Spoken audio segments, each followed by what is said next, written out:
Bandung, The Gotham City. Halo guys, gua aja. Jadi di video kali ini gua mau bahas hal yang lagi happening 1 bulan terakhir di kota gue ya.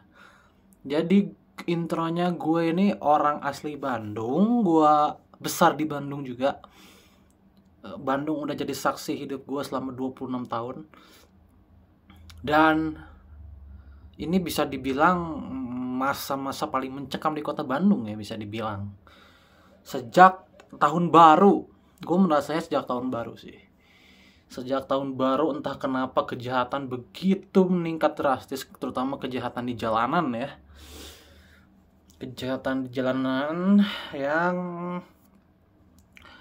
mungkin bisa dibilang dominannya itu dilakukan sama orang-orang geng motor ya.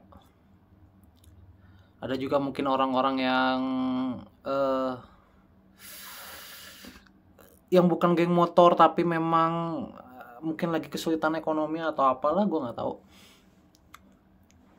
Jadi yang paling marak itu kejahatan jalanan, dimana orang-orang itu banyaknya memberhentikan mobil lalu memecahkan kaca mobil ya.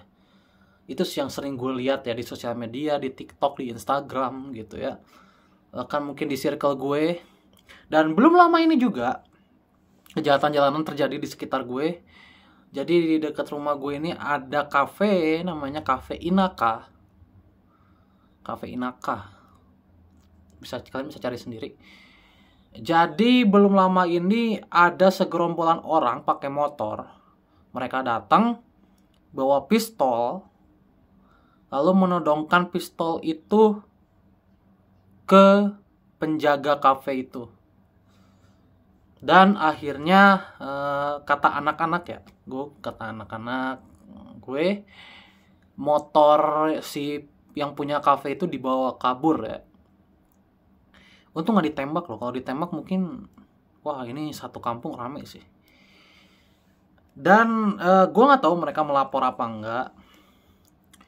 Tapi dan ini ya yang krusial ya, itu dilakukannya tidak malam hari loh. Di kafe deket tempat gue. Itu dilakukannya itu sore hari kalau kata anak-anak ya.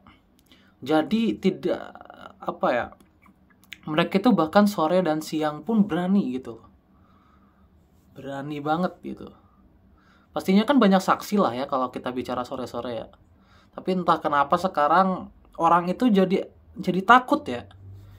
Orang-orang itu jadi takut untuk melapor. Gue akan coba lihat korelasinya ya. Jadi ada satu korelasi yang ini menurut pendapat gue ya.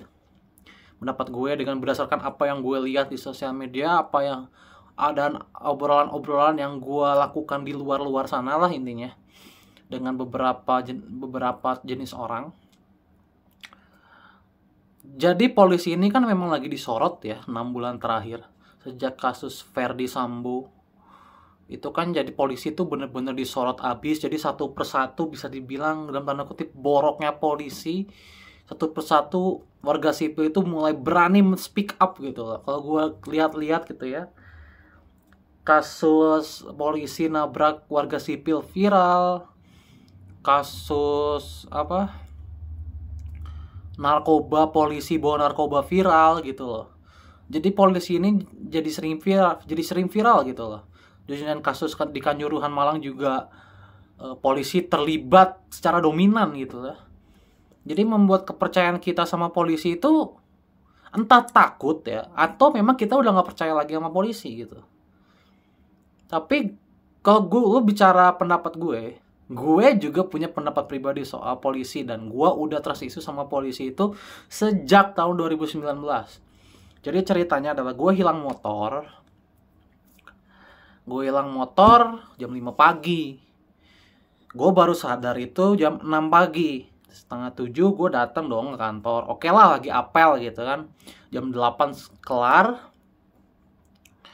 Gue kan pengennya langsung ngelapor kan, karena gue bisa dibilang salah satu orang pertama yang datang ke situ lah ya. Tapi itu bisa dibilang gue nunggu di sana sampai 1,5 jam loh, dari mereka beres apel sampai akhirnya dipanggil gitu ya untuk ngasih identitas, itu 1,5 jam. Itu gila banget sih, lama banget loh. Itu motor gue udah kemana itu. Bukan sampai di situ aja ya. Setelah itu gue harus nunggu lagi nih sampai beres Jumatan. Itu kan hari Jumat ya. Beres Jumatan tuh gue belum diinterogasi juga gitu kejadiannya gimana. Gue kan mau ngasih bukti karena saat pencurian itu terjadi, itu bukti CCTV-nya jelas ada gitu loh. Si orangnya itu jelas kelihatan gitu siapanya gitu. Terus ya akhirnya gue diinterogasi itu kalau nggak salah jam 1:30 apa jam 2 gitu. Itu kan molor banget ya. Gue tuh datang ke kantor polisi jam 7. Gue baru diinterogasi jam 2. Itu kan motor gue mungkin udah sampai Jawa Tengah kali ya. Gitu. Dan ya akhirnya gue mengikuti prosedur yang ada. Beres-beres itu jam 3. Oh my god, kata gue. Jam 7 sampai jam 3 itu motor gue udah ke Losari kali ya. Pantai Losari gitu loh. Dan yang mirisnya lagi, setelah gue mengikuti prosedur yang ada, gue tidak dipanggil lagi ke kantor polisi. Kantor polisi di Jatinangor ya, kantor polisi Jatinangor. Gue nggak dipanggil lagi sama sekali. Padahal nomor gue itu nggak ganti-ganti sejak itu loh. Sampai sekarang pun nggak ganti gitu. Dipanggil tuh maksudnya ya dikasih perkembangan kayak mungkin motor gue mungkin si pelakunya tertangkap tapi motornya udah nggak ada gitu. Bisa aja gitu kan sebenarnya ngasih perkembangan, tapi gua nggak dikasih apa-apa tuh gitu. Makanya sejak saat itu gua gak trust isu sama polisi, jujur aja. Ditambah ya dulu gue bikin SIM tuh hampir ya bisa dibilang udah 10-11 kali gagal semua. Bener-bener sulit banget tes SIM itu. Tapi bukan itulah faktor penyebabnya. Gitu. Ya polisi itu ya paling cepat lah, paling bikin surat keterangan kelakuan baik ya. Cepet gitu. Sisanya lambat abis. Semenjak saat itu gue nggak pernah lagi mau berurusan dengan yang namanya polisi kecuali kehilangan ATM atau KTP ya. Kalau kehilangan ATM atau KTP atau tanda pengenal ya itu kan prosedur lah ya, prosedural. Jadi harus di polisi atau bikin surat kelakuan baik, tapi sisanya gue nggak mau lagi. Jadi gue kemarin sempat hilang motor juga, tapi gue nggak lapor polisi. Bedanya gue cari sendiri motornya dan ditemuin sama saudara gue. Jadi itu namanya kecepatan ya gitu. Ya jadi polisi silahkan berbenah sendirilah ya. Karena gue sendiri sebagai warga sipil udah gak terlalu percaya sama kaum polisi ini. Oke, apa korelasinya? Jadi setiap ada kejahatan di jalanan, itu warga yang melapor itu bisa dibilang tidak dominan. Dominannya tidak melapor. Dan berdasarkan pendapat gue yang barusan, mungkin karena memang tingkat kepercayaan terhadap polisi ini udah sangat kurang gitu. Yang membuat polisi ya harus nge-branding lagi namanya guys. Harus membersihkan nama baiknya lah bisa dibilang. Yaitu ya dengan melakukan program-program yang extraordinary yang memang efektif untuk memberantas kejahatan-kejahatan terutama di jalanan ini ya. Jadi untuk polisi saya mohon gitu ya, jangan memperlihatkan boroknya terus. Karena warga-warga ini kan kalau lu lihat sosial media ya, warga-warga ini kan sudah berani memperlihatkan boroknya polisi ya dari dulu. Akhirnya tilang dulu tuh ada yang namanya pungli tilang ya. Polisi itu sering banget loh. Ketika kita kena razia kasih 50.000 aja gitu kita udah dilepasin gitu. Kita kan pungli ya namanya. Pungli tilang itu banyak orang udah berani speak up gitu soal itu. Dari itu yang dibuka sampai ada beberapa gue lihat di TikTok ya, polisi yang so jago gitu ya, ngejago banget gitu, asal tangkap terus giliran apa ya, sebenarnya dia tidak bersalah tapi ngotot itu, ada yang kayak gitu. Gue lihat di TikTok berapa kali itu kayak gitu. Seperti kasus yang itu yang bengkel, sebenarnya seorang ini tuh orang mekanik lagi tes motor gitu ya, terus dia ditangkap, terus dia bilang kamu ngapain gitu loh. Saya cuma mekanik, Pak. Saya cuma bawa motor gitu. Tapi ngotot si polisinya ini. Sudahlah gitu. Iya, dan ada satu hal juga yang gue heran ya, untuk terutama untuk yang orang-orang yang suka balapan-balapan itu ya di jalanan biasa lah ya. Kok nggak ada ya yang tembus ke MotoGP gitu ya? Padahal jago-jago loh mereka balapnya. Mereka bawa motor-motor yang cuman 110, 135 tapi bisa 100 km per jam, itu kan keren gitu loh. Itu keren, tapi gue lihat di MotoGP itu nggak ada orang Indonesia satupun yang masuk MotoGP gitu. Padahal bakat kita tuh banyak banget gitu.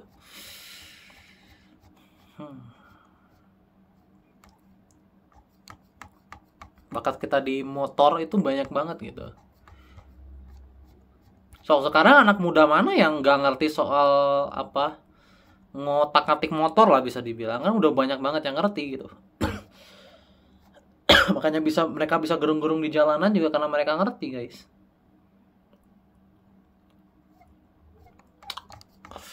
Ya, gue berharap ada Batman dan Robin yang bener-bener ada ya. Dan itu pastinya kita tunggu dari polisi. Batman dan Robin yang ninta siapa? Karena ini curahan hati dari warga sipil ya. Kita tidak terlalu trust, dan kita takut untuk melapor ke polisi. Takut ya. Karena kita merasa tidak aman sama kalian gitu. Kita tidak merasa aman. Karena polisinya aja banyak trust issue dengan warga sipil gitu. Gimana kita mau merasa aman loh, kitanya aja merasa polisi itu jadi seolah-olah musuh gitu loh. Jadi gimana gitu, solusinya apa pada akhirnya gitu kan? Kalau bukan ke polisi ya ke siapa gitu kan? Ya ke pemerintah kan pada akhirnya. Kita harus mengadu gitu loh. Gitu. Jadi Bandung Gotham City 1 bulan terakhir ini kejahatan di jalanan luar biasa banyak. Dan ya yang gue dengar minggu kemarin kalau nggak salah ya, atau minggu ini ya intinya beberapa hari kemarin itu gue dengar bahwa polisi itu sudah mulai melakukan lagi razia-razia tengah malam ya. Operasi Lodaya, kemudian ada tim Prabu juga yang katanya mulai bergerak lagi.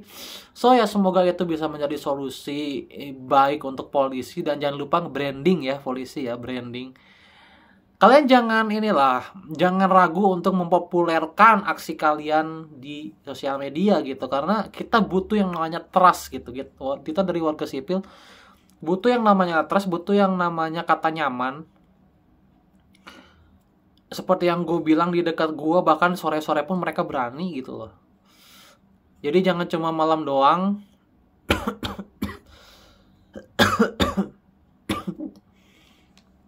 Gue harap kejahatan di jalanan ini segera selesai. Dimana ya gue mungkin nggak kerja malam ya, tapi di usia gue tuh teman-teman gue banyak banget yang pulang malam. Dan ya semua jalan yang dilewati, terutama ya untuk Pak Polisi ini tolong. Yang sering jadi sarang-sarang itu ya, yang gue dengar dari circle gue, yang sering jadi sarang-sarang itu adalah gang-gangnya masih masuk mobil. Gang-gang kecil nih, tapi masih masuk mobil.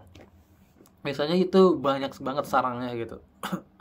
Dan ya jalan-jalan yang tidak ada lampu jalannya, itu juga titik-titik yang justru harus jadi titik-titik strategis gitu loh. Meskipun memang kelihatannya kalau di jalanan itu kelihatannya ya memang di jalan-jalan gede ya, itu berani banget di jalan-jalan gede, mereka berani nodong, mereka berani malak gitu. Ya ini sebenarnya bisa jadi momentum juga untuk meningkatkan lagi kepercayaan polisi ya.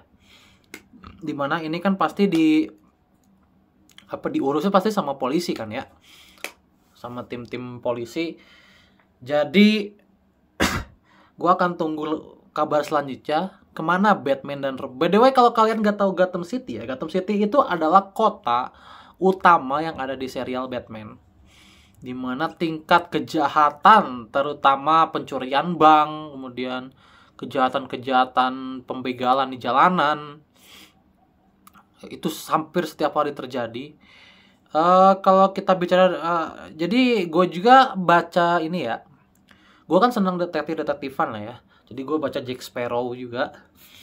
Ya ini berbeda dengan Jack Sparrow lah ya, tapi mungkin solusi yang diingin bisa sama.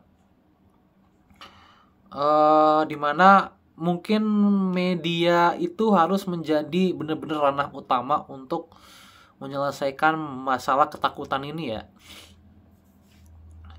Dimana waktu itu juga kisah Jack Sparrow itu kan sebuah kisahnya tuh selalu diupdate di koran ya. Waktu itu kan karena memang gak ada sosial media di tahun itu, jadi koran itu selalu kisahnya tuh tentang Jack Sparrow gitu, tentang itulah, tentang kejahatan yang dilakukan Jack Sparrow. Si orang ini lagi ada di mana, si orang ini lagi apa. Nah, gue mudah-mudahan polisi juga bisa terus bisa update soal itu ya. Jadi kejahatan, kira-kira titik-titik kejahatan yang utama itu ada di mana dan sarangnya di mana. Jadi kita mungkin kalau misalkan kalau itu terus diupdate ya, pulang pun kita bisa cari jalan alternatif gitu yang tidak lewat situ gitu loh. Dimana kita tahu mungkin wilayah ini yang paling angker sekarang. Atau mungkin saran gue, teman-teman dari polisi bisa menyamar jadi warga biasa, dan bisa berdeduksi sendiri lah dengan melihat sekitar gitu. Jadi apapun kan bisa dilakukan lah ya. Gitu. Banyak kriminalitas deretan aksi kriminalitas di Bandung nih. Gue baca sosial medianya lagi ya. Dikepung polisi, perampokan, geng motor, diregol. Wah, banyak banget tuh. Diregol. Terus 34 orang ditangkap. Banyak banget ya tuh. Gitu, dan ini belum selesai ya. Masih banyak. Mengaku intel tuh. Kemudian waduh.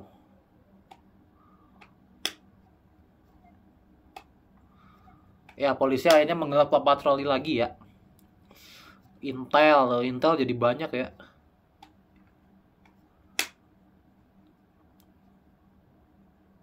Di Dago, Jalan Cikaso tuh. Jalan Cikaso. Waduh.